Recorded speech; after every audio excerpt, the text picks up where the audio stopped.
Hi friends, నేను movie రాజా. Nandamuri hero అయిన young tiger NTR హీరోగా నటిస్తున్న 25వ సినిమా నాన్నకు ప్రేమతో ఒక్క పాట మినహా షూటింగ్ మొత్తం పూర్తి చేసుకున్న ఈ సినిమా ఆడియో రేపు అనగా డిసెంబర్ 27న హైదరాబాద్లో గ్రాండ్గా జరగనుంది. అలాగే సినిమా సంక్రాంతికి గ్రాండ్గా రిలీజ్ కానుంది. ఇకపోతే ఈ సినిమా తర్వాత తారక్ కొరటాల శివతో కలిసి జనతా గ్యారేజ్ సినిమా చేస్తున్న సంగతి తెలిసిందే. మొదట ఈ సినిమాని తీసుకెళ్లాలి అనుకున్నప్పటికీ ఇప్పుడు మాత్రం ఆలస్యం చేస్తున్నారు.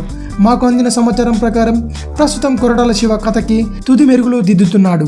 అంతేకాక నటీనటుల్ని కూడా సెలెక్ట్ చేస్తున్నాడు. అందుకే ఈ చిత్ర టీం ఎలాంటి బ్రేక్స్ లేకుండా ఫిబ్రవరి నుంచి సినిమాని సెట్స్ పైకి తీసుకెళ్లడానికి సిద్ధమైంది. ఫిబ్రవరి నుంచి ఏకదాటిగా షూటింగ్ చేసి ఆగస్టులో ఈ సినిమాని రిలీజ్ చేస్తారు. 2 హీరోయిన్స్ ఉన్న ఈ సినిమాలో సమంత ఒక హీరోయిన్గా ఎంపిక కాగా మరో హీరోయిన్ని అన్వేషిస్తున్నారు. మలయాళ స్టార్ మోహన్ లాల్ ఈ సినిమాలో ఓ మెయిన్ రోల్లో కనిపిస్తాడు. మరిన్ని మూవీ న్యూస్ కోసం రీమిక్స్ కింగ్ ఛానల్ని సబ్స్క్రైబ్ చేయండి. Thanks for watching. బాయ్.